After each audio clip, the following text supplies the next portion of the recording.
Good morning, good afternoon, good evening, depending on your location. This is GMTV. This GMTV brings you all the news and breaking news around Nigeria, Africa as a whole, most especially in Biafra land.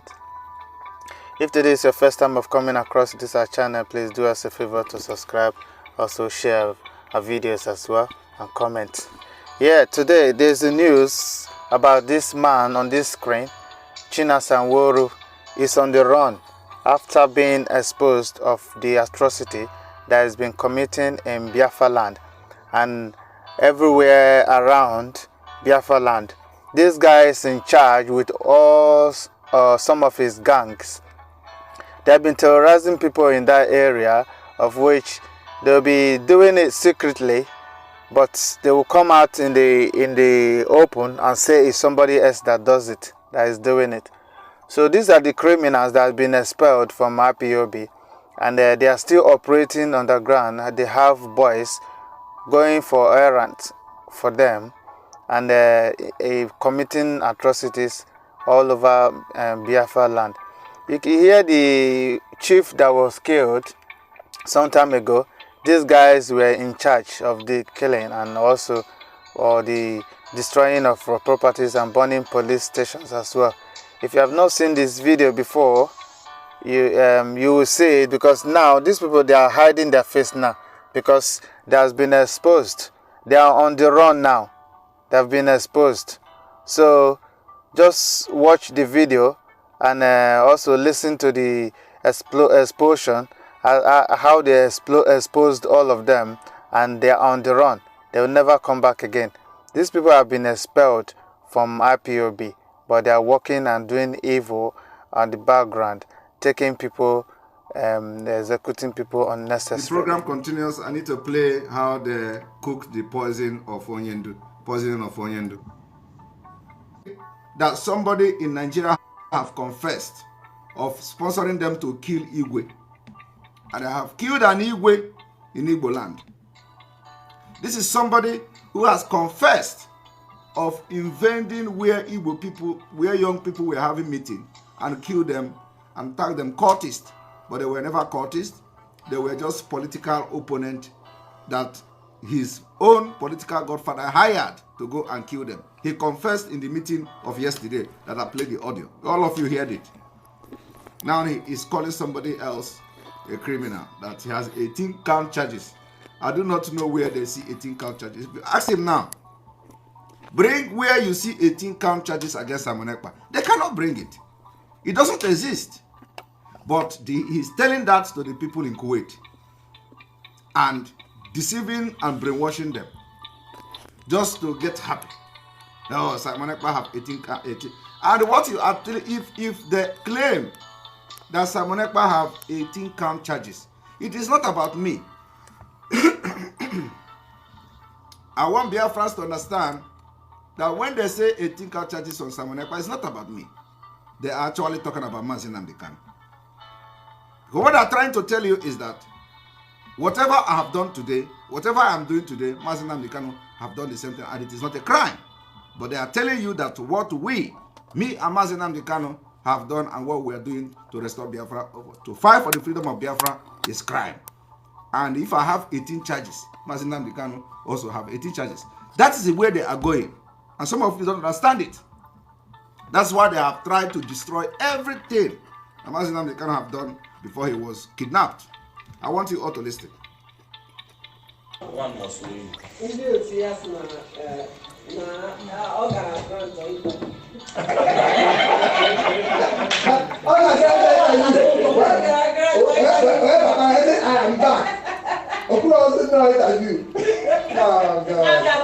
He went. No, that's not new music. That's old. Most of those things are. Even the brokers, they say he did.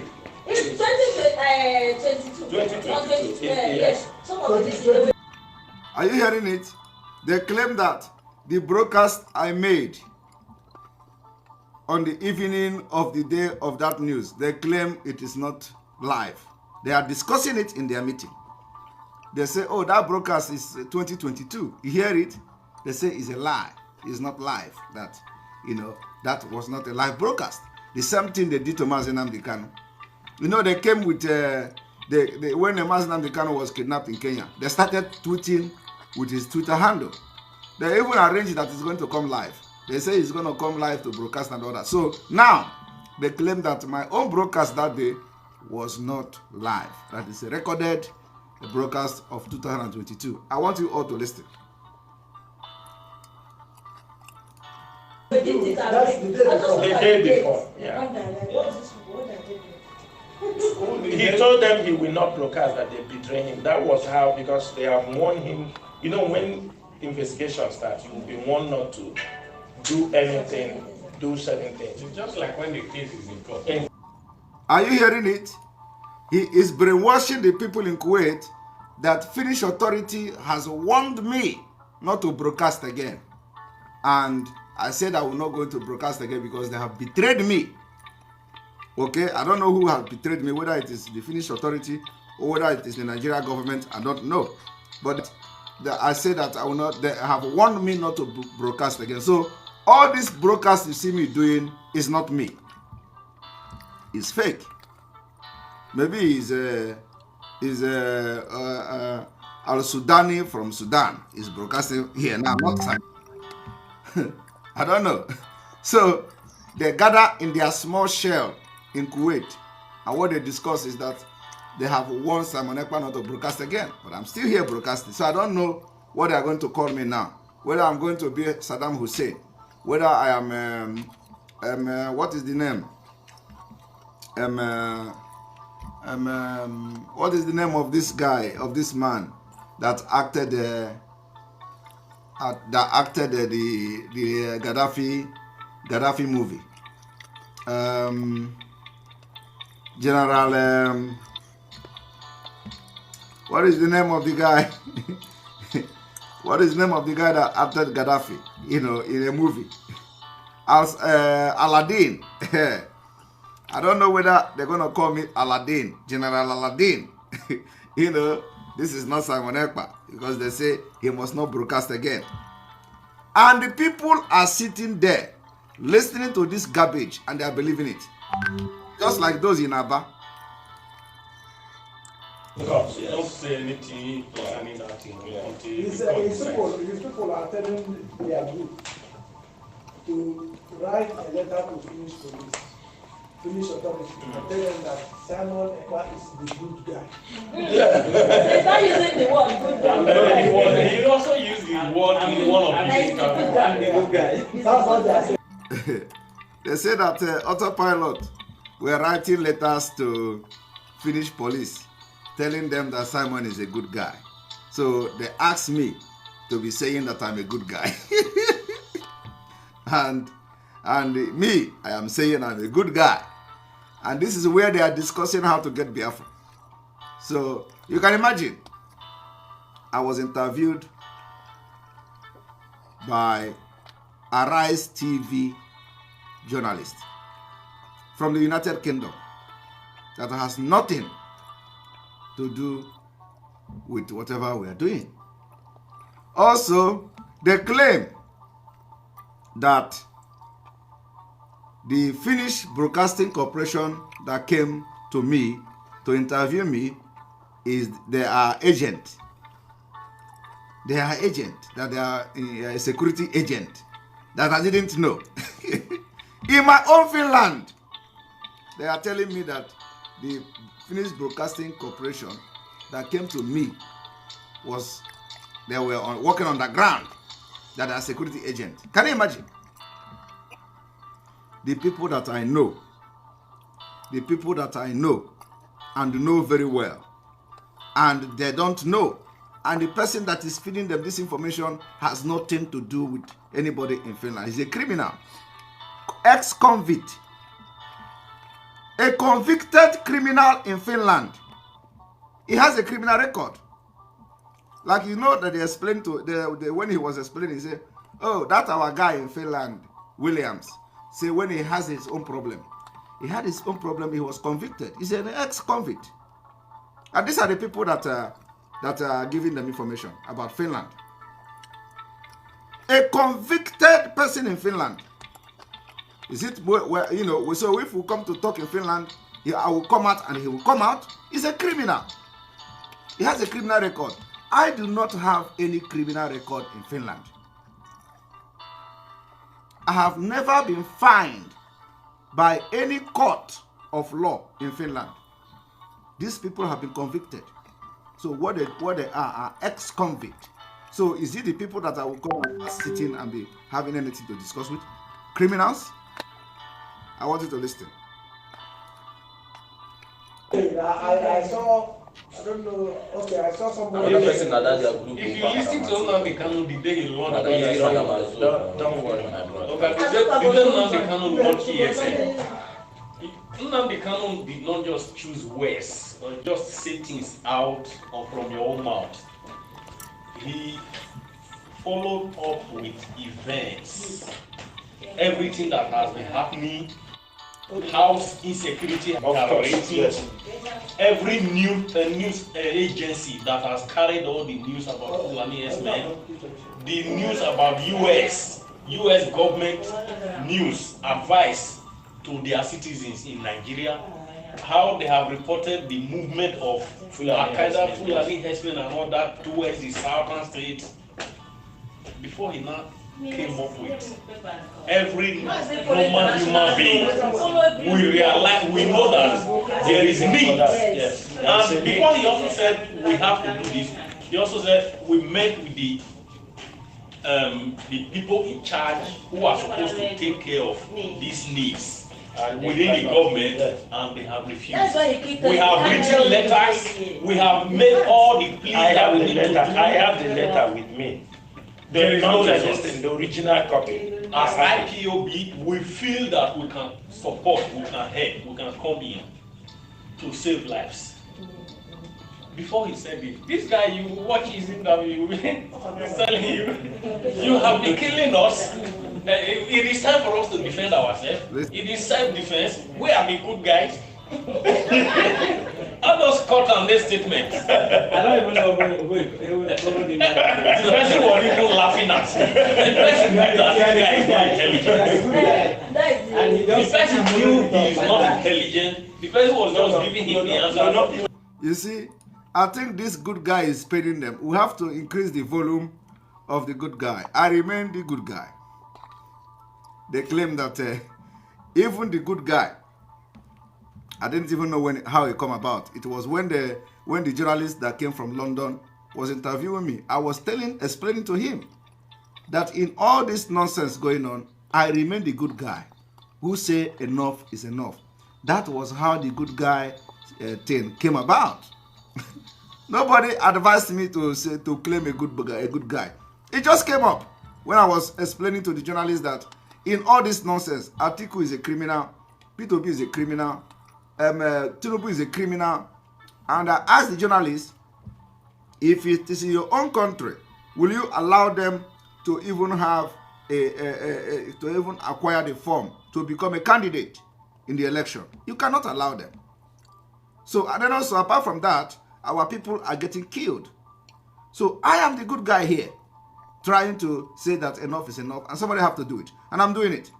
How does that become a problem of criminals in Kuwait, that they will go to meeting, leave their job if they have a job, and all they will be discussing is that how I was saying that I'm a good guy. I want you people to know who you are sending your money, your hard-earned money, in the name of fighting for Biafra. They are not fighting for Biafra. This is what they do when they go to a meeting. And they will come to Radio Biafra to shout as if they have just discussed something. I have, in a day, at least, every day, I have not less than 5 meetings. How to get Biafra. Everything geared at how to get Biafra. I don't waste my time. How can I go to any meeting and then I will be discussing, oh, you see, these people have Keleg, that person have Kyoleg. You know, anything you see me doing here is what I'm doing at this point. I cannot go to any meeting and waste my time. I meet many people from different parts of the world. I meet with government officials discussing Biafra. I don't have time for this kind of nonsense. And when autopilot meeting, when autopilot, the people that are on the ground working meet, we discuss things, bring solutions, bring ideas, and we move forward. And you are seeing it on ground. What time do we have to come and start talking about rubbish? We don't even know that these people exist. In any meeting we enter, we discuss what we want to discuss, and everybody goes their way. We have different committees in autopilot where we bring issues, problems, and solve it. So I don't see myself now going to the advisory committee and start talking nonsense. I go to advisory committee and say, someone is inviting you for a meeting. I go to advisory committee. Do they have advisory committee? They don't.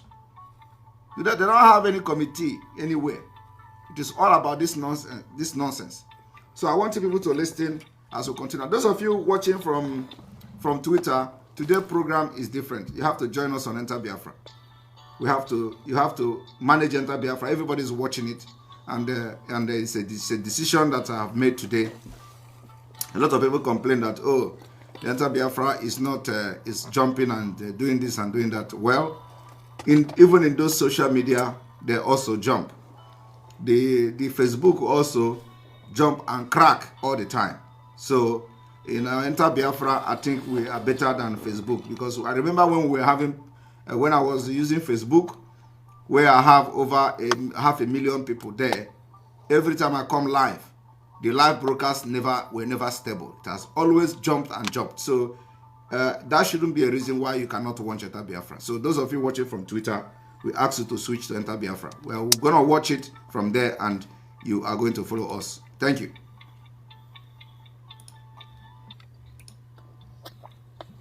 All right. As much as I appreciate those who are concerned about the Enter Biafra thing, we have to use it on is our own. The more it is encouragement. If you complain that it is jumping, you cannot use it to follow it, that's not encouragement. So because even the social media you rely on, they jump and they close anytime, and you can't do anything about it. All right, let us continue. And he was just there, sharpening his mouth. You know where he messed up. Where he messed up, they know he was scared before the arrest coming. Was when he told them that he's afraid to die, they may kill him. It's one of the most foolish statements he made. He made that statement. Yes. Yeah. He said that I cannot go. They say that my statement of that I don't want to die is a foolish statement. That that was where the arrest. After that, they came to arrest me because they see that I'm afraid to die. I do not know what they are thinking. So is it me? If Mazi Nnamdi Kanu know that he's going to be kidnapped in Kenya, he will go to Kenya to be kidnapped because he's a fool?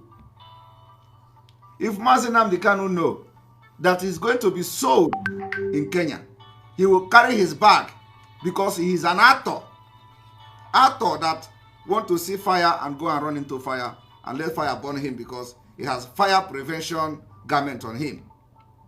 Can you imagine? So if they ask me, if you go to Nigeria, they ask me, the question was, why are you not doing this in Nigeria?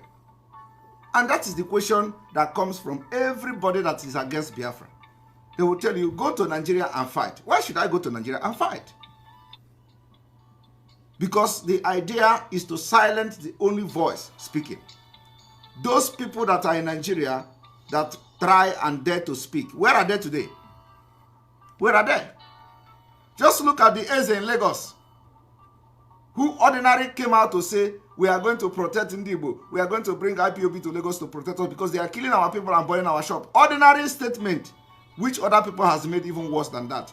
They have captured him. And nobody is there to fight for him. And somebody is coming to tell me to go to Nigeria. Am I a crazy person?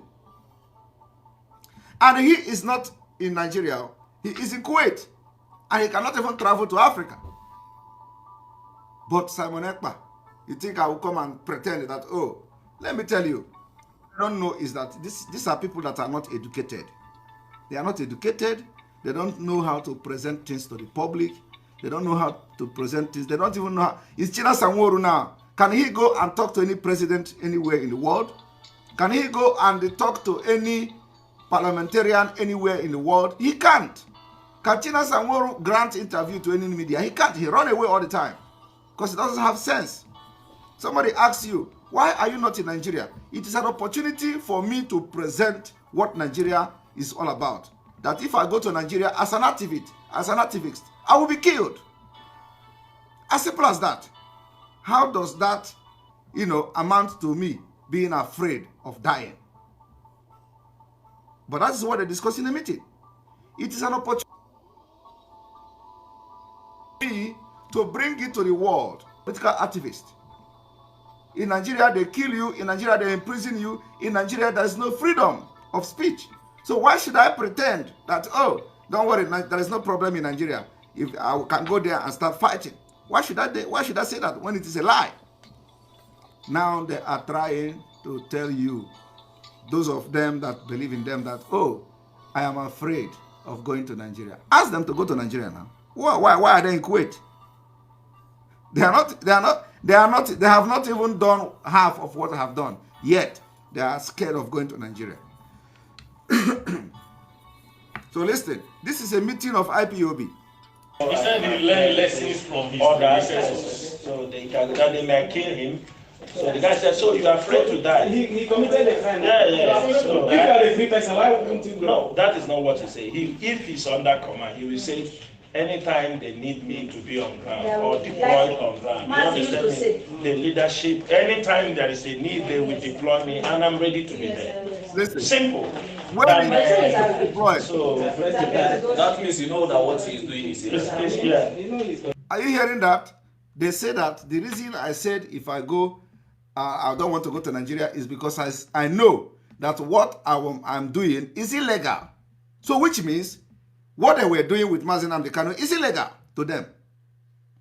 And now they have pushed Mazi Nnamdi Kanu and they sold him in Kenya. Only for them to continue to pretend as if they are fighting for Biafra.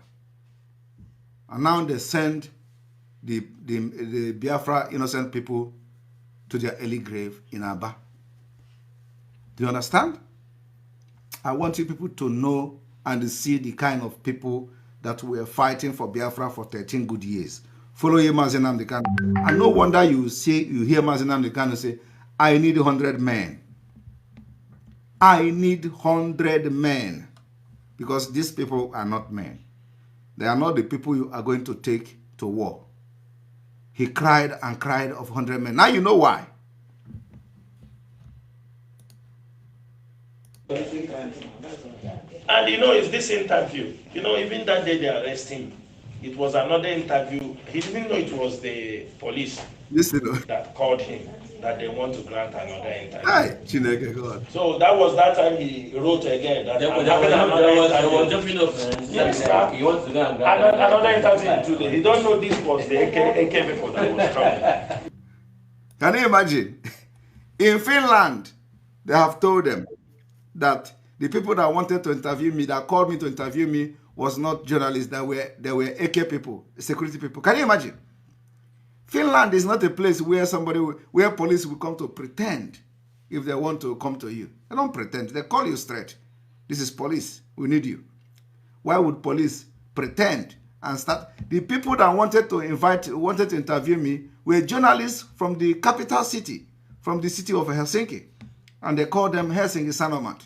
Can you imagine this guy is in Kuwait and gather the fools around him and vomiting this nonsense in the name of fighting Simon Ekpa? This is like a Osofia story in the movie when he went to fight Boma after he came back from Boma. This is the story Osofia was telling the people.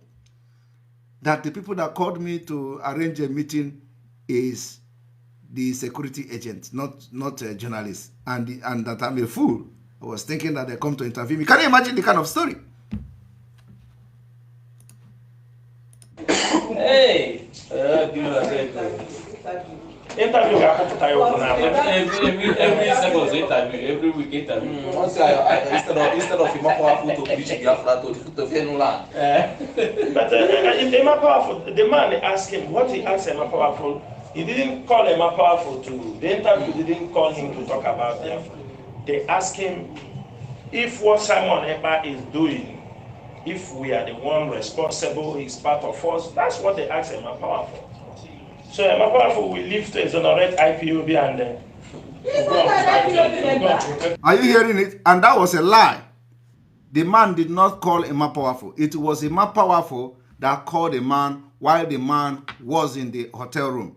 Everybody who understands when I explain that part of the story can understand it.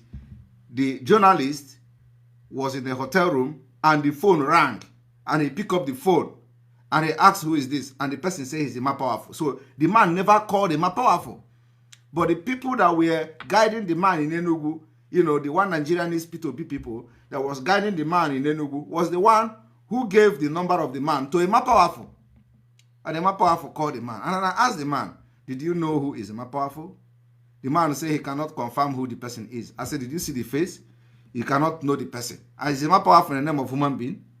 Now he is telling them that the man called Emma Powerful and asked whether they are responsible for what Simon Ekpa is. Why should they be responsible for what Simon Ekpa is doing? Have I told anybody that I am working with them? Why should anybody ask them whether they are responsible? They can never be responsible for what I am doing because we have expelled them and they are criminals. We've made it very clear. It is everywhere on social media. So how can somebody who is reasonable even ask anybody such question whether they are responsible for what I'm doing when we are loggerhead at each other? You see that kind of thing does not make sense? So it is a lie.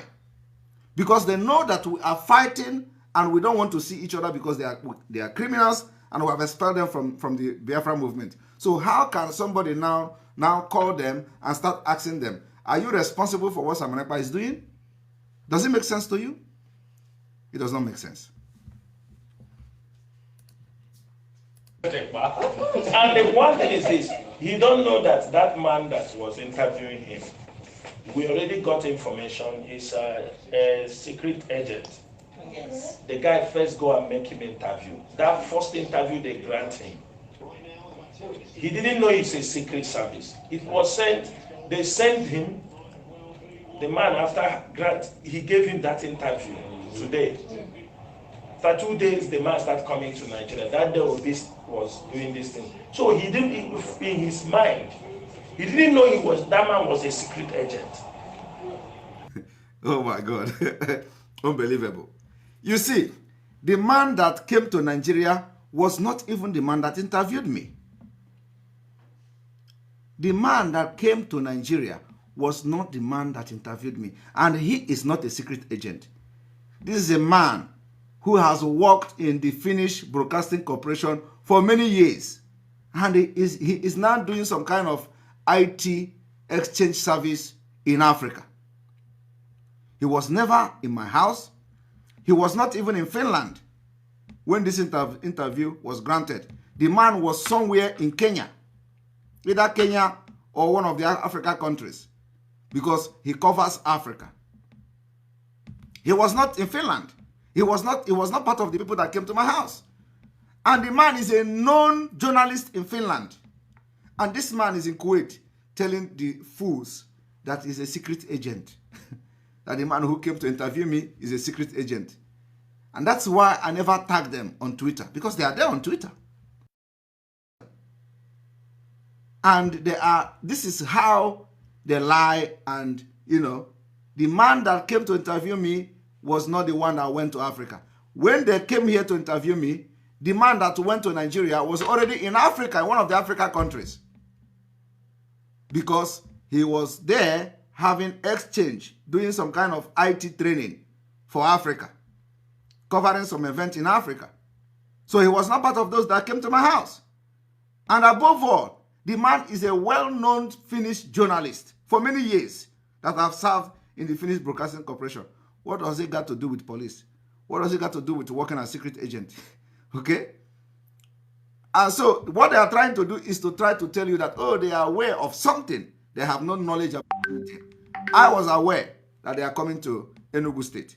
I was aware that they left. And then they continue to say that, oh, the day they came was the day they invited the Finnish ambassador to Nigeria. Coincidentally, yes. Enugu. The man landed Enugu on Sunday, on either Sunday or that weekend. I know when he left the country where he was and, traveling to Nigeria. First of all, Lagos, he flew to Enugu. I have the knowledge. And what did they do? The people that they organized to take them around Enugu was those who were supporting P2B. So I know that they are going to take them and pass it at home. But at the end of the day, in all this blackmail, what was the end? What was the end result? The end result was that they have confirmed that in Biafra. They have confirmed that Biafra people are sitting at home. But what is unclear to them is my position in IPOB. So they did not believe what these criminals were saying. They did not believe what all the nonsense the Mapowerful was saying. Because the only thing the Mapowerful said was, is this, is that, and they know it's a lie. Because everybody knows I have given sit-at-home order. And millions of Biafra are sitting at home. They came out on Monday. And you know what they did? They say a pregnant woman was killed. Who killed the pregnant woman? Still Chinasa and Nworu and his... Because they thought that when they kill pregnant woman, it is going to be Biafra sit at home. So whenever they are Nigeria government use them, when we order sit at home, they go and destroy things in order to say it's Simon Ekpa. The same thing they have done. They went to police station. Chinasa and Nworu is bragging. In this meeting, Chinasa and Nworu